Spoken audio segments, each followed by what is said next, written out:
እሁድ ወደ ማታ አካባቢ ሳምንታችሁን በሙሉ ለማቀድ ሞክሩ። ከዛ ሳምንታችሁን ደግሞ የነበረው ያለፈው ሳምንታችሁ ደግሞ ምን እንደሚመስል እሱን ገምግሙ።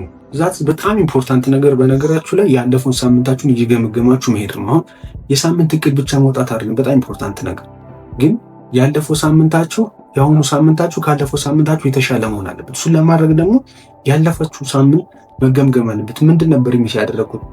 ላይክ እንደምፈልገው ነገሮችን እያስኬድኳቸው እየሰሯቸው ነበር ወይስ የቱ ጋር ነው የሰነፉት? ከዛ ክፍተት የተፈጠረ ቦታ ካለ ለምንድን ነው የተፈጠረው እያላችሁ እያንዳንዱን ክፍተታችሁን ጠይቁ። እያንዳንዳችሁን ክፍተቷን ማለት ነው። ምክንያቱም ያቺ በጠየቃችኋት ቁጥር የሆነ መልስ ታገኛላችሁ። ያ ማለት ኦሬዲ ሪፍሌክት እያደረጋችሁ ራሳችሁን በጣም እያሻሻላችሁ ትመጣላችሁ ማለት ነው። ኦሬዲ ራስን መስራት ራስን ማሻሻል ማለት በዚህ መንገድ እያንዳንዱ ቀናችሁ ላይ ሪፍሌክት እያደረጋችሁ እያንዳንዱ ቀናችሁ ላይ ሀሳባችሁን እየሰጣችሁ መሄድ መቻል